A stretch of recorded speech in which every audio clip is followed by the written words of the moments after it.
contre le sida. Chaque année, en France, plus de 6000 personnes découvrent qu'elles sont porteuses du VIH et plusieurs milliers sont séropositifs sans le savoir, d'où la nécessité de renforcer la prévention et d'encourager le dépistage. Frédéric Prabonneau.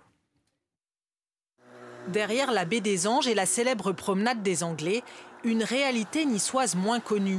Les Alpes-Maritimes sont le département le plus touché par le virus du sida après Paris.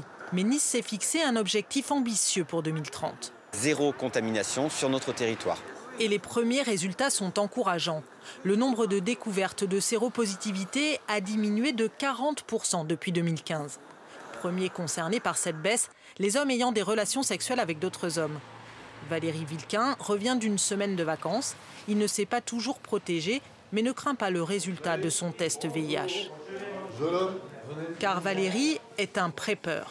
Je suis sous PrEP depuis 2013. Il prend un traitement antiviral pour se protéger de l'infection, une stratégie qui a fait ses preuves. Les gens qui prennent parfaitement bien leur comprimé, les dernières études ont montré que l'efficacité est proche de 100%. Voilà, et ayant des pratiques sans préservatif, j'ai toujours pensé que c'était une très très bonne chose pour me protéger.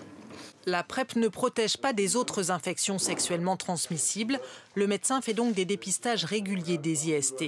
L'essentiel pour lui est de proposer la stratégie de prévention adaptée à chacun. Je suis un fervent défenseur du préservatif, mais je sais que cet outil tout seul, pour certains, ne convient pas. Donc il faut, à certains, proposer autre chose. C'est pas le jugement, c'est être efficace en fait. Pour plus d'efficacité, la PrEP n'est pas proposée qu'à l'hôpital. À l'association Aide, des accompagnateurs accueillent les bénéficiaires et le médecin ne porte pas de blouse blanche. Salut, ça va ? Ce jeune homme, qui préfère rester anonyme, vient pour renouveler son traitement préventif. Pas d'effet secondaire. L'infectiologue assure une consultation 2 soirs par semaine. C'est de la prévention, donc il faut aussi pouvoir réussir à créer un climat de confiance.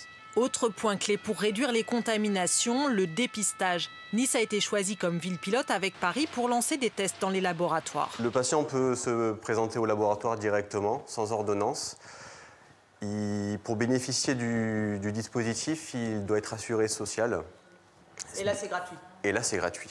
Les biologistes ont suivi une formation pour les aider à annoncer un résultat positif.